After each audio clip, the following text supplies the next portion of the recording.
Hi, I'm Jeff Apodaca. Eric Strauss. And, last week I got a lot of feedback with having Sam on, and I heard that we argued a lot on last week's show. I don't know if we argued a lot. Maybe we interrupted each other too much. One of the things, we're always trying to continually improve. So we listen to the comments, we listen to stuff. Basically, it's you complaining at me for half an hour. When my former executive producer of news calls me and says, I need to come in and play mediator with you guys. Yes. Anyway, Okay, but so the real model of this show, though, is what we should be doing as Americans anyways. Right. Is disagreeing with each other and then at the end of the day, still liking each other. So if people don't get this, we're actually friends away from this. We talk all the time on the cell phone. So if people don't get that. Tell everybody the first thing you say when you call me. Oh, no, let's not go there. Come on. We don't open up the curtains too much. Okay, hit you're up. Okay, you're and I'm glad he kind of backed off. We talked about this over the weekend where your boy Trump wanted to go down to Doral. By the way, I used to play golf there a lot when I was at Univision, and I boycott the Doral golf course. It's a great golf course since he bought it. But I want to remind people that boycotting is un-American, by the way. But go ahead. Well, I boycott. By the way, you know something serious when I'm boycotting one of the best golf courses in America. You have to agree with that. Okay. Anyway, but see me being quiet. Well, no, I was asking you a question. Okay. But my point is there is a clause in the Constitution, Article 1 of Section 9, that it basically says anybody, and our forefathers put it in there, that you cannot make money off any type of arrangement, and the President of the United States is literally going to have the G7. Now, he's backed off over the weekend, but was going to have the G7 down there in Florida, and it's the Emanuel Act, and it's Article 1, Section 9 that says you can't make money. Now, I told my friends, I said, look, if they want to have it down in Doral, I think it's stupid, but if they do, that's fine. But then have it for free. Why is the federal government and people going to... Well, he came out and said he was... No, I'm saying that. Yeah, I agree. I agree. He backed off. Kind of a moot point. I mean, no, but I wanted to bring that up because that's what I'm saying is like, those are the things that people are bringing up. You're being very good right now, not interrupting. I'm awesome. You're being... but no, what I'm saying is that's part of that's what people are complaining about on the impeachment stuff. Well, look, again, he backed off that, but I'm going to go to my topic now. Okay. To me, that's a non-issue again. It's more of everybody piling on the president. If Obama owned properties, trust me, he would have been doing the same stuff. Anyways. It's against the Constitution. I wanted to talk about my kids and hiking. Oh, I'm good. So, it's about time you bring your kids in. Because you get mad at me all the time. I have pictures of our kids hiking, and we went on a family hike. This was it's the 4th of July trail. I highly recommend it. It's a very busy trail. So the word's out. There's not like it's any secret, but look at the leaves changing behind there. There's my whole family, my daughter Eviana, Casper, my wife Linda, and me, and all our puppies there. Princess, Abigail, and Leo. So there you go. It was a great hike. We had fun. I highly encourage. See, this is my thing. You've got to plan family stuff. Like my son is addicted to this stuff. Like he made me play Sorry last night and family game. Yeah, see, I'm not. And so I have to take a breath every time and go, yes, I'll play, because he's more into the family time than even I am. So I think it's really important that you get out. New Mexico's got some beautiful hikes. Get out there and check it out. When I saw Linda posted on Facebook, and I was a little torn because I saw 4th of July trail, and I was confused, and I thought it was like 4th of July. But anyway, no, it's a beautiful trail, and the leaves are changing, and it's 4th of July because there's so many different colors. But go ahead. We got a really busy show today. Yep. So we'll probably just need to start talking about that, because I did want to talk about one other thing, but we'll talk later about it. But no, today we have 2 guests on today. We're going to be talking about the city elections, literally 2 weeks away. Yep. We're going to talk about candidates, and we're going to talk about city elections. We actually invited a few candidates to come on. One has agreed to, the other 2 haven't. It's an open format. It's an open format, so we've invited all of them. But there's a lot of bonds and mill levies and a lot of things like that. A lot of politicians want to get drunk on your money again. So we are going to, and I think you and I are going to, we're going to probably meet in the middle a lot on this stuff, because there's some things, but that's what we're going to be talking about today. So, but anyway, before we get to that, I want to thank our sponsors, Ryan Sohnbach, Indigo Mortgage, and then don't forget, we're always Facebook Live, but we'll be back right after this. Let's meet in the middle. Let's go. Let's meet in the middle. In a time of a divided America, two people from different points of view sit down to talk about the problems, to talk about ideas, to talk about life, and to find common ground. It is now time for Let's Meet in the Middle with your hosts Eric Strauss and Jeff Apodaca. Welcome back to Let's Meet in the Middle. Joining us now is Carla Sontag from New Mexico Business Coalition. Thank you for coming on again. We love having you. And clearly you're a bond expert and you kind of have your finger on the pulse of the businesses in Albuquerque. Explain to everybody what Carla's group does. Or Carla, explain what your group does first. Well, we're a nonpartisan group, and we are focused on policy that makes it better for businesses to operate in the state. We want them making money, and we want them creating jobs, because then everybody does better. So before we get started, I want everybody to know that Carla's, again, like she said, nonpartisan. And what I like is they really grade a lot of the elections and candidates and things like that. And it is. I mean, as a business person who's a Democrat, as you as a conservative. I think. Well, you get mad when I call you a Republican. Well, exactly, I'm not. So okay. That's good. So what I'm saying is I think their organization does a great job of being nonpartisan, kind of telling it like it is, and then you make your decision. And looking out for business interests, I assume, or no? Well, economic growth. Yeah, economic growth. So let's start with the quarter of 1% gross receipts tax on the ballot. So there's a bunch of ballot issues coming up November 5th in this election, and we want to attack some of them individually. So let's start with your biggest concern, 1/4% of 1% of gross receipts. Right, and the biggest problem is there's no sunset this time. Well, this is just so everybody knows, this is the city transportation bond. Right. There's going to be like 12 bonds on the ballot. There's 11 bonds. 11? This is a city transportation tax. Right. Gross receipts tax. And it is a renewal of one that's existing, so it wouldn't increase taxes. The biggest problem is, though, voters will never have another say. There is no sunset in it this time. Explain what a sunset is for people who don't understand. So when a bond or a tax first comes out, there is an initial period of time where after that time, whatever it's defined, 8 or 10 years, then voters get to say again, do you want it to continue? But if this is approved this time, voters won't ever get another say at that. It will stay in effect. Well, no sunset, it won't ever go away. How do they get away with that? Well, and again, my point is, just to make this clear, because we're talking specifically the city transportation bond, is we're already paying the 1/4%, so it's not a new tax. Correct. The biggest issue that the business coalition has is that it doesn't sunset, because most of the time sunsets are set in 8 to 10 years. So it makes it permanent. Makes it permanent. Mm-hmm. Now, with city council, nothing's ever permanent, because you can always put something else out there. Yeah. But my point is on this, and the bond goes for all infrastructure, transportation infrastructure for the city, correct? Right, yes. Some of it's for ADA improvements, which is important. 38% is for transit, 5% for trails and bikeways. So not arguing really with those needs, but there's still the big issue over art. A lot of people aren't happy with that. It put a lot of businesses out of business. And do the voters want to continue to fund that? That's part of the question. Well, and it's adding more. I believe it's adding more of that to what already was a bad idea, and that, to me, that's when I start to. Well, again, I think the confusion now is that there's 12 bonds. There's 12 bonds or 11 bonds, I guess, on the ballot. I don't know if everybody's. I don't know if everybody's going to read all bonds. The key is some of these bonds, though, the coalition, your organization. It's not that you're against the bond. You're more concerned about that there's no sunset on it, so it's a permanent tax. It's a permanent tax on the GRT that's going to stay there forever. Right, on this tax. I mean, when you switch over to the bonds, the only thing that we would caution voters about is that every one of those 11 bonds, and this is separate from the tax we just discussed, they have to do with acquisition and or construction. So we have a lot of money going into purchasing new land and expanding new facilities.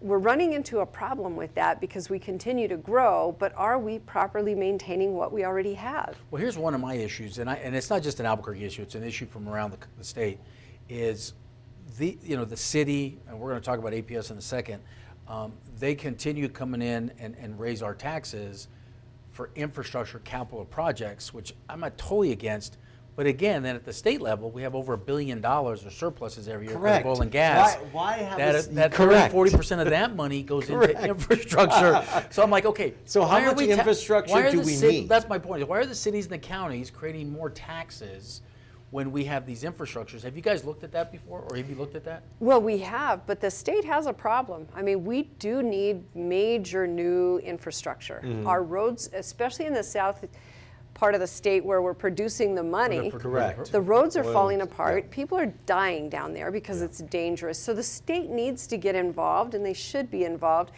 Counties have a responsibility, and so do the cities, to maintain what they have and to build new infrastructure. So let's talk about the APS bond, because that's the one that everybody's really talking about. This is Eric, I was even on your radio show, and I was on KKOB, and some of my Democratic friends were very upset at me that I was against this.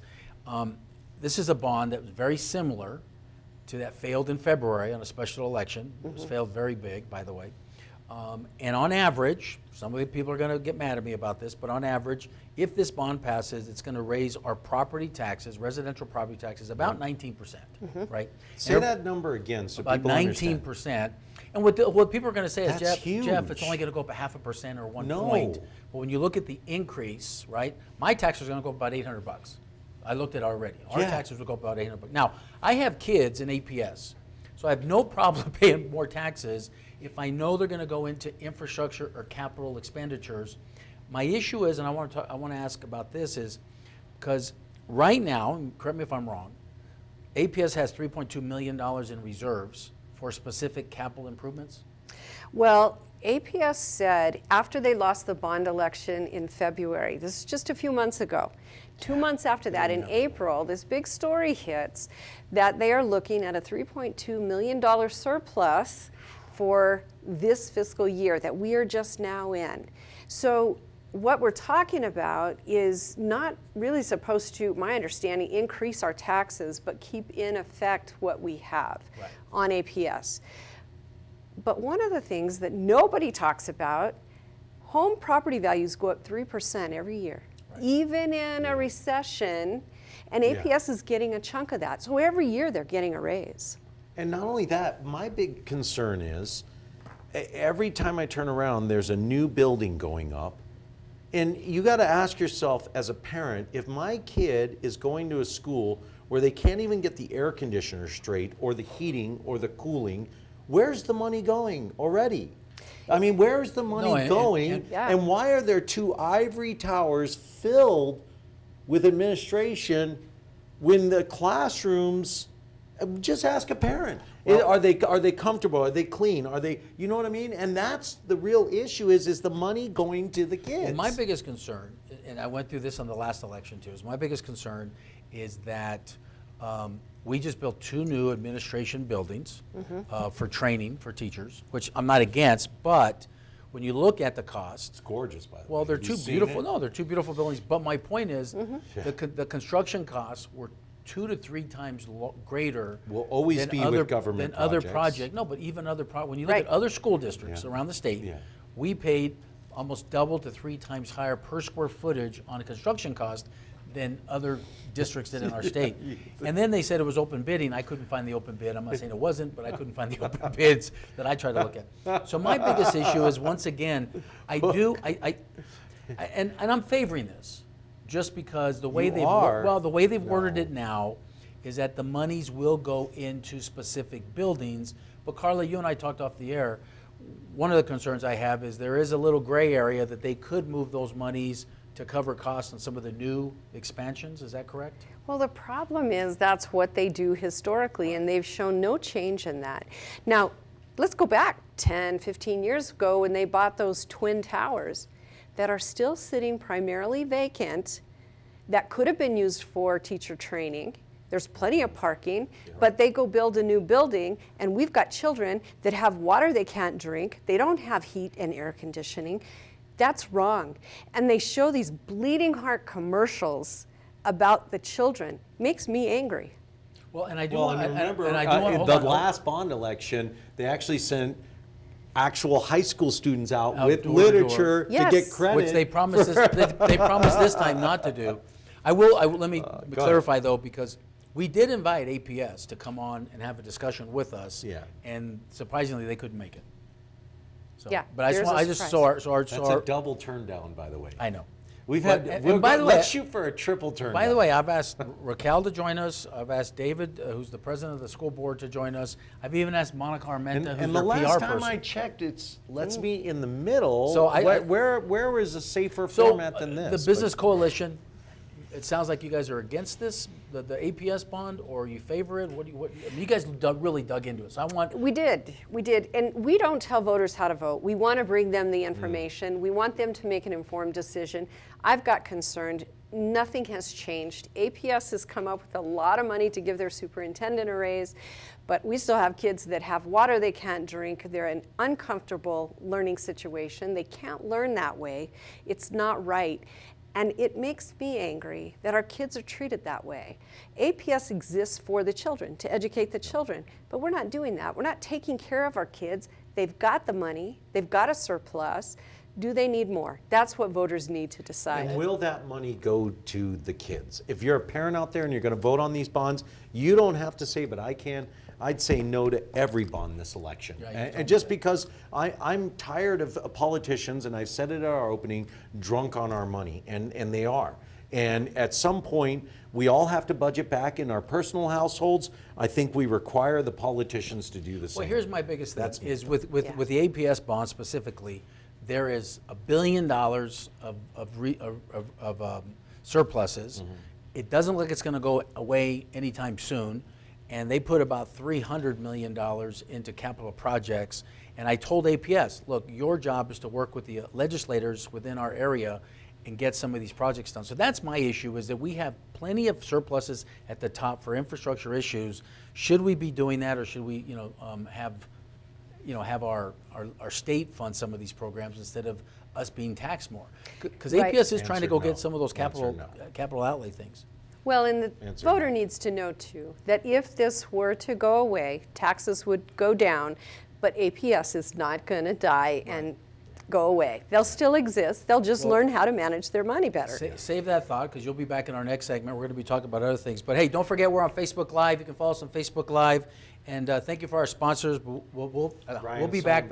We'll be back right after this. I'm Ben Lucero, president and owner of Indigo Mortgage. We are a locally owned and operated mortgage company right here in New Mexico. This means your loan officers and processors are right here to serve you.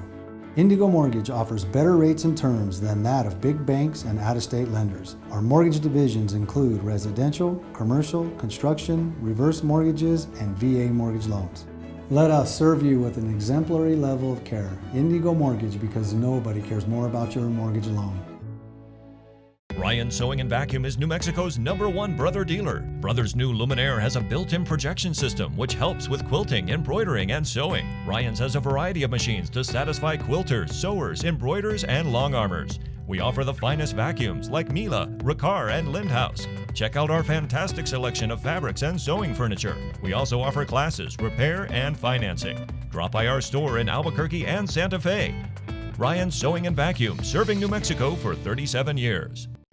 Welcome back to Let's Meet in the Middle. Don't forget, you can find us on Facebook. Joining us again is Carla Sontag, New Mexico Business Coalition, nonpartisan. However, I can be partisan. I'm going to say straight up, don't vote for the APS bond, because I just think that we're spending too much money and we're too top heavy. It's not going back to the kids. But I wanted you to wrap up your thoughts on the APS bond, and then we'll move on. Okay, so again, voters need to understand that this is about APS buildings. We don't have any determination that it's going to go to the children where we need it to take care of them, to get them in good classroom settings.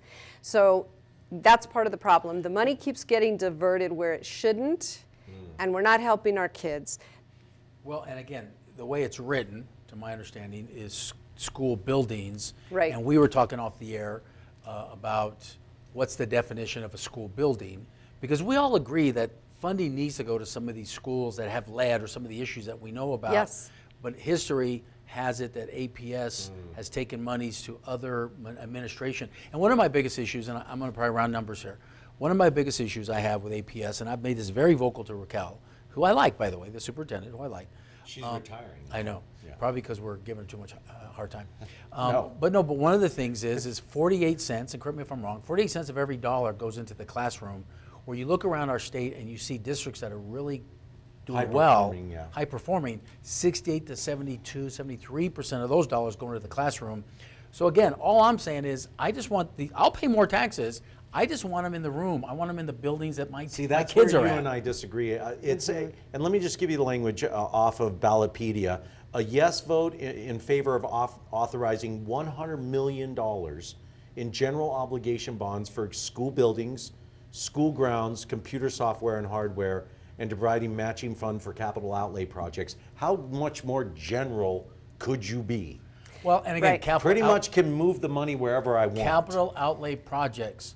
We have a whole state budget for that. That's my point. That's my point, right? Well, they have to take care of their own, but recall, APS is dealing with a $3.6 million surplus right now. We have money going where it shouldn't be going. And I think until the community demands accountability and proper use of the money, it's not going to change. And it doesn't matter how much money you give them. Now I want to transition. You wanted to talk about Prop 1. Well, I want to transition to Prop 1, because Prop 1, everybody's talking about this, and actually something else we're going to talk about. But Prop 1 it's called the Open Election Act, which, again, open election to me is open primaries, right? And that's not what this says. Basically what this says is Open Election Acts, it's increasing public financing, which I'm okay with, from $1 to $1.75. And I'm okay increasing public financing for candidates. In fact, I think all candidates should be public financed, by the way, as long as we can get rid of PACs and corporate money that sways elections one way or another. So you guys digging into this, Carla, what have you guys seen with this? Because I think you're against this. And he's living in La La Land. Well, thank you, by the way. First of all, this is not going to get rid of money in No, I agree with that. I agree with that. All it's going to do is increase the amount of money that is coming from our tax dollars and going to the politicians. Yes. So our concern here is it's fine if you want to do public financing, but I don't think we're being honest. Either that or we're playing games with fuzzy math, or we're because living in La La Land. The city does not have this kind of money to increase to this extent and tell us with assurance that our taxes will not go up. Maybe not immediately, but eventually they're going to come and say, oh gosh, we just don't have the money to cover this public financing, we need more, and they're going to increase our taxes. So, voter beware. And here's the voter beware. I get your push to public finance, but in my opinion, look, if I like Jeff Apodaca and I'm not donating to your campaign, but I'm spending a bunch of money buying advertising, right, and pushing my little army of Apodacaites out there, how are you going to stop me? You're collecting the public money. You're not collecting money from me, but I certainly am giving to your campaign a ton of money, and none of that stops. The only way we're going to stop it is to say, if you collect public money, you get no commercial time that's not paid from your fund. And that's where the money's going, and that's what skews public opinion, is all that private money. No, but I think that's where we do agree on. We all can meet in the middle on that one. I think that's where we all agree with, because that was my issue. Stop it. But that was my, Citizens United right now, you have to do it at the Supreme Court. I've always said the state of New Mexico can file a lawsuit against the U.S. government on Citizens United, and that would create a whole nother lawsuit that we could fix that. But I agree with you guys on this. With Prop 1 giving more public financing, it sounds like a good plan, but if they don't take those PACs and that corporate money out of it, because right now, that's what everybody's done. Everybody's filing for public financing, so it sounds nice, but then, look, and I'm not saying the mayor had anything to do with it. The mayor ran. The mayor by the way, there were would the mayor have won without private money? Answer yes or no. Well, but my point is, by that margin. The top 4 candidates all did it. They all went public financing, and then they all used PACs to raise money and go out there. And to get the propaganda. To get the propaganda out there. What skews the public... I'm okay with public financing. Everybody gets the same amount of commercials. Everybody gets the same amount of radio advertising. And if you take public money, you can't go beyond this set of commercials, this set of advertising, this set of media, and that's it. And no third party can come in and... Correct. Right. But you still won't stop that. But how do you stop it? You can't. Right, that's what I'm saying. Because these are independent PACs. Yeah. And so that's that's what happened in the mayor's race in particular. You have these independent PACs come in with tons of money, doing the mailers, doing the air, and there you go. All this is going to change is how much money the candidate has to raise. Right. It's not going to stop the private money in the PACs. So I think we need to be honest with voters. That's our concern. You want public financing, that's fine, but understand how it's going to work, and it is not going to get the money out of politics. I want to ask you a very salient question.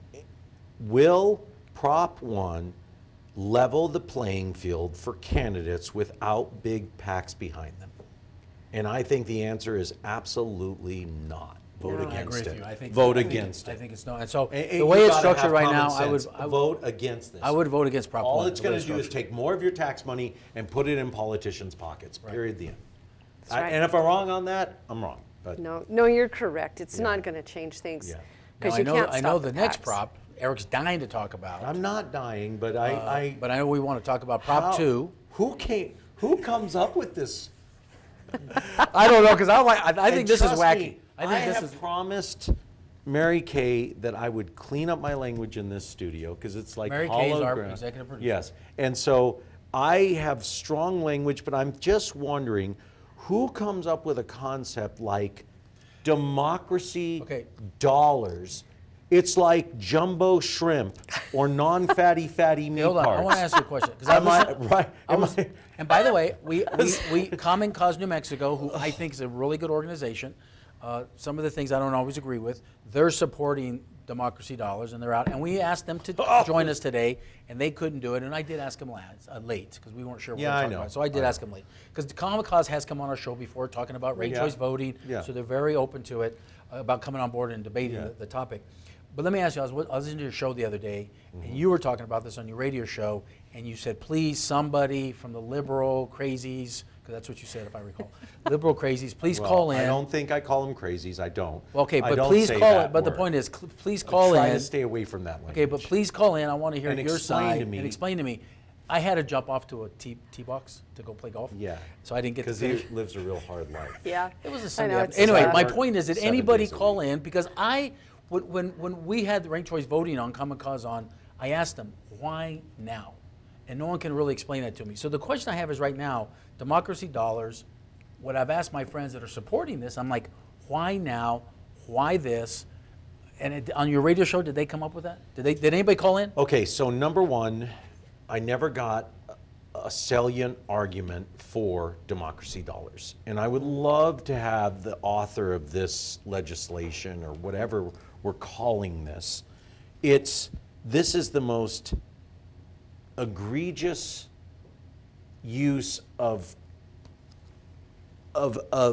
tax money trying to go towards an initiative that I don't see how on earth, what is an eligible citizen, what's a $25 voucher, how are they going to keep you from counterfeiting it, who gives it away, how are you going to prevent me from selling my $25 voucher for $5? If I'm a candidate and I can give you $5 and get $25 worth of government money to spend, what's going to stop me from Eric doing and I- that? And there's so much, and this is another one of those, let's just do this and then we'll figure out how to do it. And I'm like, Well- how do you already ask for this money when you have no salient plan in place whatsoever? And again, this is part of the progressive movements about. And look, It all is. this It's stuff like straight up. if they had open primaries, if they had open elections here or this and that, maybe this all kind of makes sense. But Carla, you guys digging into democracy dollars, what are you guys seeing? What are your thoughts? Well, first of all, they did not define what an eligible voter is that's going to get these democracy It dollars. doesn't even say that. It says eligible citizen. Yeah, Eligible, they- no, I'm sorry, eligible resident. Right. Well, I think the You don't wording. have to be a registered voter. It says it right here. Is that the Dollars would actual provide ballot eligible language? city residents. Yeah. So Whatever that means. if you live here, whether you're a real citizen of the U.S. or Are not, you 18? Are you but 12? if you live here, you can get the dollars. Now imagine this: if Eric's a candidate and he hires a bunch of people, even at minimum wage, to go out and collect Yep, these, $25. voters are going to get these in the mail and they're not going to understand what they are. And Nope. somebody's going to knock on the door and say, "We want your dollars," and they'll go to Eric, Yep. and they're going to be like, "Here, take it." They don't know, and so you collect all these, you're going to get a bunch of money where somebody else may not. The idea behind it is to get money out of politics, but again, it's not going to happen. No. It is not going to happen. But But they'll again, also tell you. also- They'll also tell you it's to engage. The candidate then has to engage the people. But I agree with you. This is where I agree with you. Idea I've ever I mean, heard. think about the unions that are supporting candidates. Getting the Send union your people out there, minions get your out people to out go there. collect I don't these think it engaged the candidates and at ask all. yourself, No. in a proposition that's meant for fair, equal, and the same, all it's saying is if I can organize and collect more of your dollars, my candidate gets more money than That's yours right. does. That's not, if you have a pool of money, it's so simple, and we overcomplicate it. Here's public money, divided up equally, here's the amount of candidates, here's what you get. So look, Yeah. if we had open primaries, It's public insanity. financing, and no, private capabilities of funding candidates at all, or media companies had to give free advertising, which has been my proposal in the past, then I would, I'd recommend something like this. But I think we all Why agree would on you this. recommend it, though? If we had open primaries with a bunch of other stuff. But even then, But this is okay, so but all it's poorly going to do is written. take the most popular candidate and the most organized candidate, and they're going to Organized. get Right. all the no, money. I agree. Right. Now wait a minute. Why Before would you we- want one before- candidate before to we have run out of more time, public Carla, money we got than about 2 another? minutes left. Before Okay, we run go out of ahead. time, because I know you guys looked at city council people, different candidates. Is there a Yes. website? Is there different things? Because I love your guys' grading system. I want everybody Yeah. to know that Democrats for Democracy, I think we kind of stole your idea. We graded candidates for the last election across the board, and we used an A through F system, very much like you guys do. I think. Yeah, you did get that I think I from stole us. it from you guys.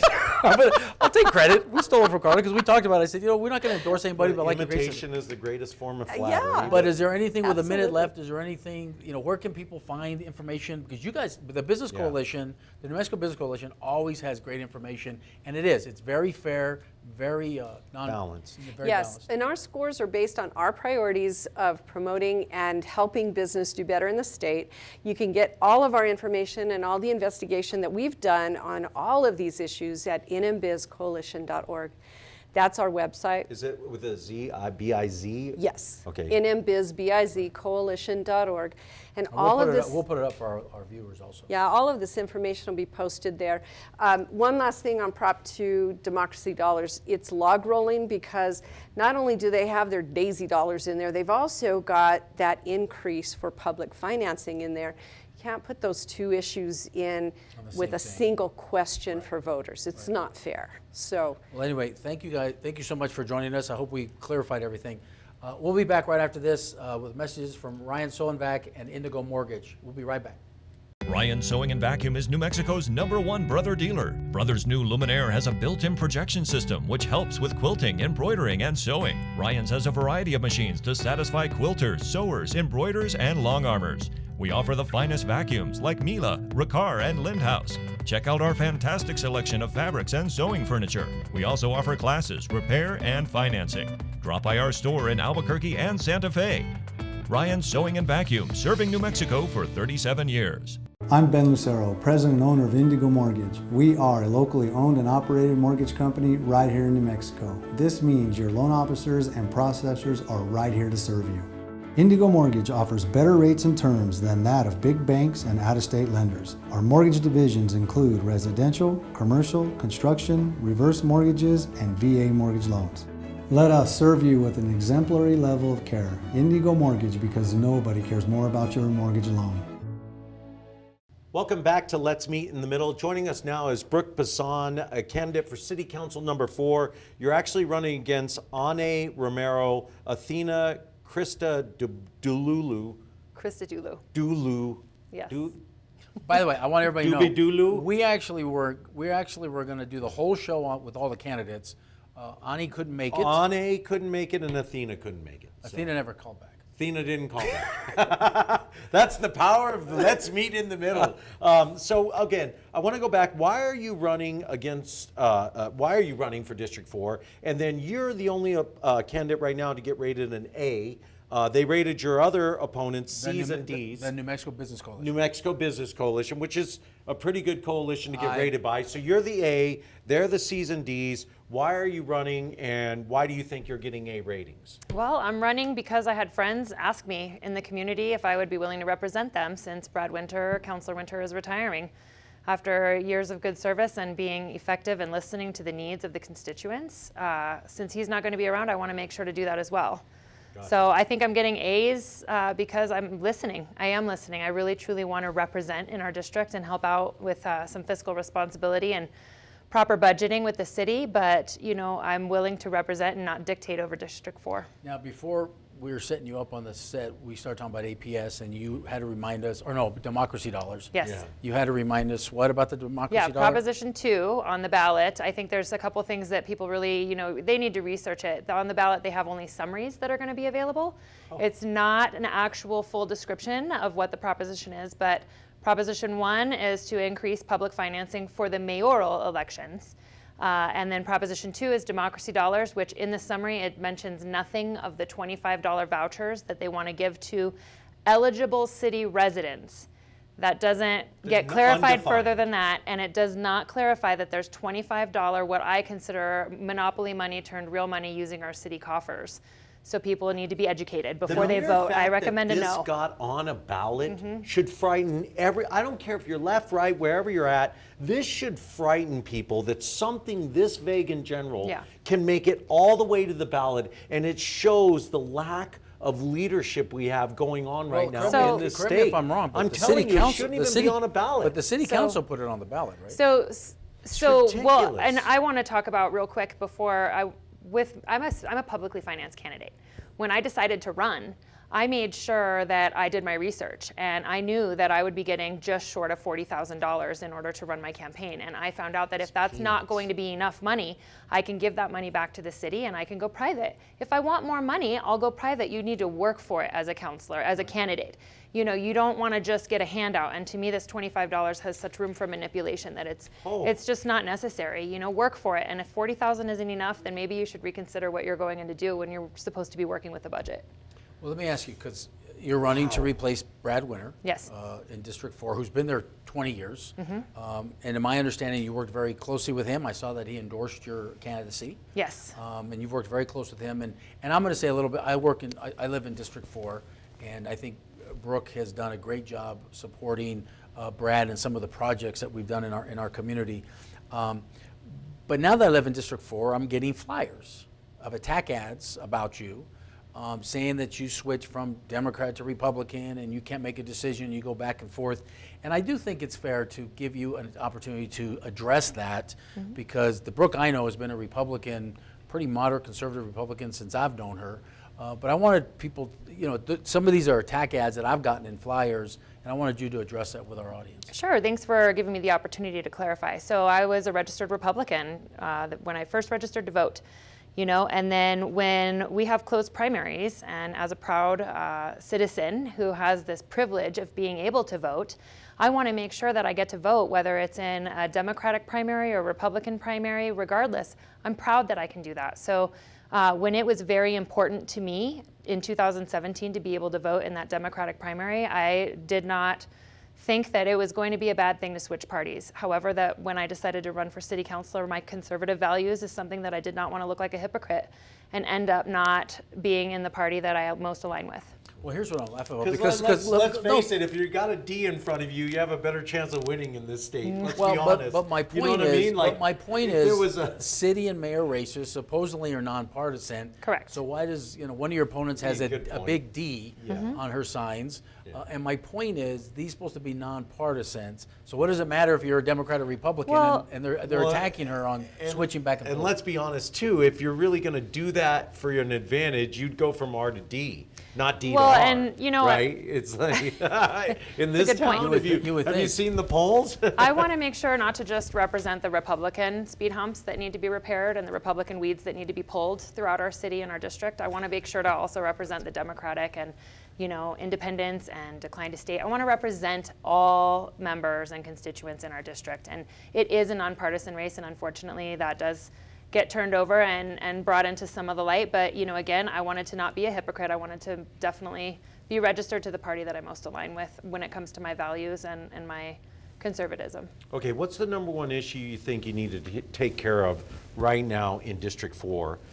besides hiring more officers, what should the council do for public safety? So there's a couple things. Number one, the number one issue you see in District 4, and then you know, what you think can be done for public safety. Right. Well, I think that definitely our number one issue we've knocked on almost 8,000 doors in the last several months with 2 weeks to go before the election. And what I'm hearing most from the constituents is that we need to reduce property crime.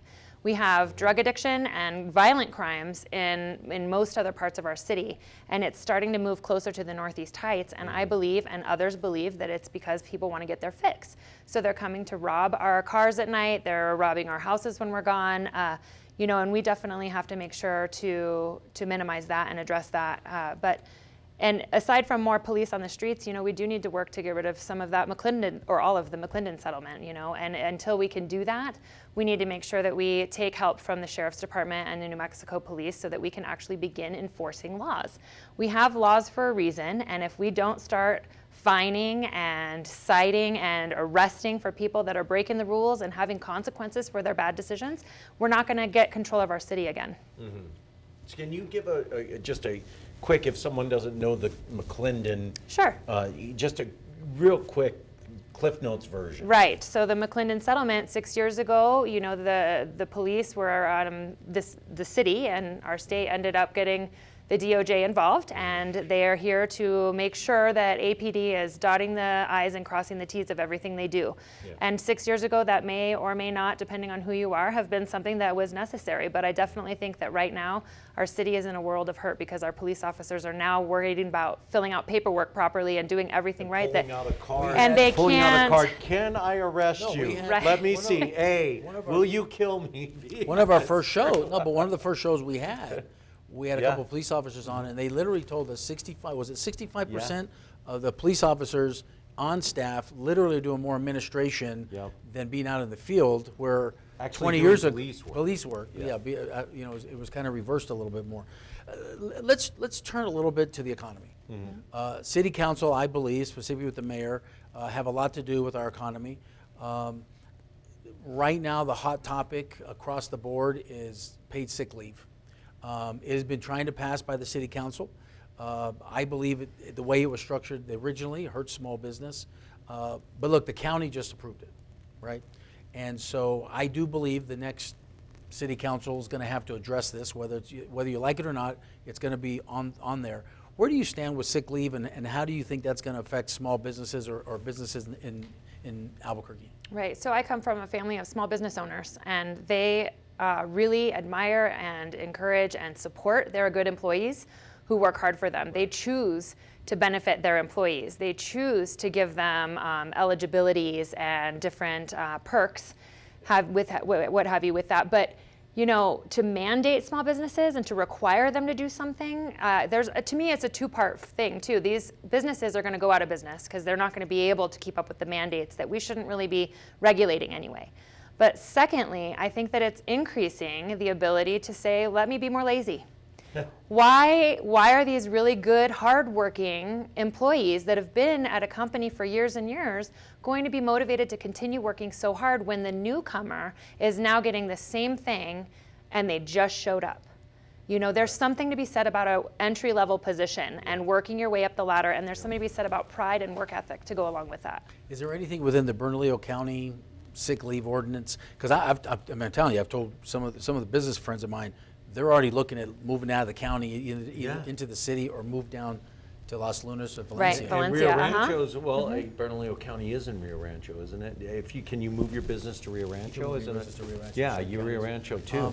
But is there anything within the Bernalillo County elements that you're concerned about that might come over to Albuquerque? Well, one of the biggest things that I'm concerned with is as soon as they passed it, within a couple weeks, they already have a proposed amendment. Right.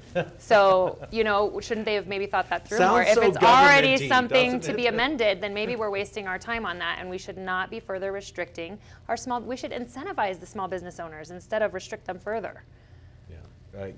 Number one, by getting rid of gross receipts tax is ridiculous. Hey, Brooke, real quick. The governor's putting a task force together. Why not have a gross receipts incentive, you know, something if you offer paid sick leave rather than forcing people into it. I don't know, just okay. Something. So how do we grow the economy, and how do we keep and attract young workers in Albuquerque? Because this is a big thing. It's a flight state right now. Our young people are talent is moving out. We have more people moving out of the state than I think historically than ever. People are splitting New Mexico. They're moving into our bordering states. You look at Arizona, it's blowing up. Colorado blowing up. He would argue probably because of legalized marijuana, but I would not argue that. By the way, I've always said technology is blowing their economy up. How do we grow the economy, keep and attract workers to Albuquerque? So I think that to grow our economy, it goes back to reducing crime. We need to offer a safe city. We need to have a city where people can stay here or come here, where you're not stepping over somebody homeless or drug needles that are left in parks. You know, we are unappealing.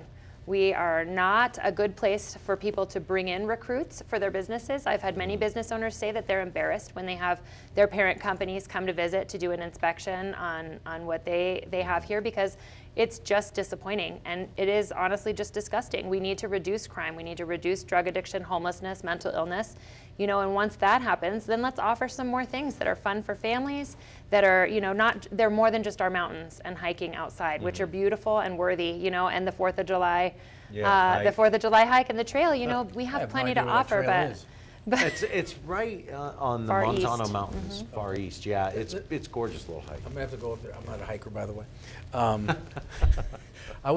Jackie and I and the boys were invited the other day to go hiking up to the Lulas Trail and have La dinner, Luz Trail, and have dinner up there. And I was like, I'll take the tram and meet you up there.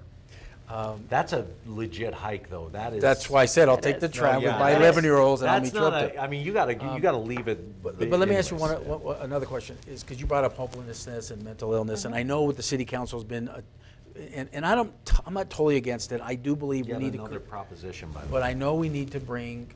We got to come up with affordable housing in our state and our city across the board. Homeless and that whole homeless project they're working on. Where do you stand on that? Tell me a little bit about that, because I know that's one of the topics that everybody's been talking about. And I do favor building out a housing project for homeless to help them get to the next step. Right. So listen, we have several options already available in the smaller zones throughout the city, and that's clearly not working for us. We have the West Side Shelter. That's clearly not working for us. Things are escalating and getting worse. Again, going back to APD and their abilities. However, because all of this is not working, at first I was completely opposed to the $14 million proposal that is on this ballot. But then talking with the Greater Albuquerque Chamber of Commerce and learning what the plan is, if it is true that in addition to this being a structure for people to go and sleep, it's also going to have a pharmacy in it, so that they can not just get a bottle of pills, but get their dose and then come back to it 3 times a day, so that can reduce some of the addiction or theft or, you know, increase in crimes there. But also they can get mental illness treatment, they can get food, they can get job training. If this is what's really going to be proposed in this building, I think that it is something worth trying. It's been proven in other cities, apparently, that it's worked there too. So, and in the long run, this is going to make a change, right? Until we start enforcing laws, again, we have to do something. So this is seemingly going to be something that works. And there has to be a solution. Eric, you and I've discussed this, and sometimes we kind of meet in the middle on these topics, but this is something that has to be addressed, because we have a mental illness, we have a homeless issue here. A lot of them are veterans, majority of them are veterans. So we have to literally put resources, and I favor this because I do believe this is resources that can go to help people get off the street, help them a hand up, and even if we helped 50% of them, 30% of them, it's people that we need to do. We only have and so just to echo that a bit, there are government programs that can work. There's a better way. I thought that was a genius, and of course that gets suspended. Right. Which, how on earth, this is my distrust of the government, because when you have programs that work, like you can load up, get a good day's work, get a good day's pay, and it's working, and then all of a sudden they're going to suspend it for 3 months. Right. So this is my general rub with government. I agree with you, we need something, but I never trust the government to do it the right way. Right, which is where I say, if this is what's really going to happen, then I support it. We got 2 minutes left before you have to leave. We got early voting starting. This is your first run at office, with about a minute and a half to go. Tell our viewers that live in District 4, one, why you, but number 2 is, How's it going? How's the campaign? What's been your experience coming out of the gate first time? Yeah, well, I mean, it's a roller coaster is what it really is, and I'm very excited. I'm getting good feedback from people. Again, I'm really listening to people. So regardless of which party they do or don't belong to, we have conversations, and that's been really a positive thing. Early voting started this last Saturday. You can vote every day except for Sundays from 8 to 8 around the city, and it's something that people need to be aware of. And my number one thing at this point is, of course, I'd love for people to vote for me, and I would love to have this opportunity to truly represent without a career agenda and a stepping stone. I don't work in government. I haven't had a government job in the past with this, so I really want to be a citizen and a voice for others. But most importantly, if you're going to go vote, when you go vote, make sure to research, because there's a lot of summaries on this ballot, and there's a lot of things hidden that really, if you're not going to pay attention to it, it's a worry. Yeah. Well, I think I'm going to go ahead and endorse you as a candidate for District 4. I don't live there, but if I did, I'd vote for you. Well, thank you, Eric. Thank you. By the way, let's call it out. I've already endorsed her, and I live in District 4. But the Business Coalition is giving you an A. And, I think what I guess clearly you got some of the other candidates worried because they're now going Sending negative mail. ads and send negative ads out. Well, and I do want to make sure to share that I'm very honored and humbled to be endorsed by the Albuquerque Police Officer Association and the Albuquerque Journal as well. I really, really want to be a good And citizen Brad Winter. here. And Councilor Winter, that was the first one, yes. Anyway, well, thank you so much. Good luck Thank to you. you. And we'll be back right after this. Don't forget to vote. I'm Ben Lucero, president and owner of Indigo Mortgage. We are a locally owned and operated mortgage company right here in New Mexico. This means your loan officers and processors are right here to serve you. Indigo Mortgage offers better rates and terms than that of big banks and out-of-state lenders. Our mortgage divisions include residential, commercial, construction, reverse mortgages, and VA mortgage loans. Let us serve you with an exemplary level of care. Indigo Mortgage, because nobody cares more about your mortgage loan. Ryan Sewing and Vacuum is New Mexico's #1 brother dealer. Brother's new Luminaire has a built-in projection system which helps with quilting, embroidering, and sewing. Ryan's has a variety of machines to satisfy quilters, sewers, embroiders, and long armors. We offer the finest vacuums like Miele, Riccar, and Lindhaus. Check out our fantastic selection of fabrics and sewing furniture. We also offer classes, repair, and financing. Drop by our store in Albuquerque and Santa Fe. Ryan Sewing and Vacuum, serving New Mexico for 37 years. Welcome back to Let's Meet in the Middle. What a great show. I want to really thank our guests, Brooke Basson and Carla Sontag. And Brooke's running for District City Council, 4, District 4. And Carla Sontag of the New Mexico Business Coalition. Right. So we want to give a big thank you to them. And you wanted to go through where we're actually, Well, and we agree too much this show. Well, and I knew we were going to coming in. First of all, I'm very proud that my hair's starting to grow back, so that's kind of good. I can comb it. Someone told me I can't even make fun of you. Someone told me I look like George Clooney the other day. What do you think? What do you think? You asked I me do that not look like last George show. Clooney, by the way. But anyway, but I think we both agree. The Business Coalition. Shut there, by the way. I know, very good, by the way. But I think we both agree, Prop 1 and Prop 2, which is more public funding and democracy dollars. We both don't understand it. We think it's a scam. We think it's It is a scam. Yeah. They didn't even put the $25 on the summary. So the citizens of Albuquerque, just to be clear on this, when you look at it on the ballot, it has no information whatsoever. Right. And the mere fact, this should frighten everyone out there, the mere fact that this made it on a ballot, as vague, ambiguous, Well, and again, and your unattainable as it is. Your city council has the right to do that, and It's so that's what the city ridiculous. council does. That's why elections are important. Matter. Elections matter. So we're both against that. The APS thing, I'm kind of torn. I'm definitely an against. You're against, and I'm kind of favoring not to vote for that. It's okay that it's a mill levy tax. It's that's kind of been there, or no, it's a mill levy new tax. I'm getting confused from another city tax, transportation tax. My concern is it's so vague the way it's written, and I think buildings, infrastructure. I think Brooke said it. I think Brooke said it the best. Clear. School buildings, not going to schools. Buildings. Let me be clear on this. If they could tighten the language and say must be spent on classrooms, Right. 1,000,000% in. Right. I would dive in. So I don't want people piling on me and saying, "Oh, Strauss is against public schools." That is not true. And my if two it kids go to said public school. 2 public school classrooms, Right, and again, Sign me up. it goes back to Sign when I've me had up. this conversation with APS. and if I'm wrong, APS, please reach out to me. I believe the last time I looked, 48% of every dollar that they get goes into the classroom. 48 cents. 48 cents of every dollar goes into the classroom. Where you look around the country and around our state, districts that are 60s and doing 70s. very well, it's high 60s, low 70s. And so what I'm saying is, hey man, raise my taxes as long as I know that money's going to teachers and in that classroom. Okay, if And you're a parent of at an APS school, ask your kid how the air conditioning and the heating is. A basic core. Ask them how the water is. Right. And then realize that there's beautiful buildings But going I up also all want- over the but place. I also want people- and our kids going to be in those beautiful But I also buildings. want people to know that we're not against spending money, because what we're talking about is at the state level, there's capital outlay, and with the $1 billion of surpluses we're getting every year now, We want, $300 to $400 I'll million speak for myself. goes into that. I want to make sure the money's going to the kids. Right, And I there's agree no with that. guarantees of that. Now, that's don't listen, a middle. Today's That's in the show, middle for all of us. exactly. Today's show, we knew we were going to agree on a lot of Yep. this stuff. Yeah. Today's show, look, whether you believe the show or our guests or not, but look, the New Mexico Business Coalition, you go to their website, they actually have it broken out. They've Yep. graded out candidates Candidates. across the board. And again, other candidates want to come on our show. We're trying to do that. Common Cause New Mexico couldn't make it today, but you go to their website.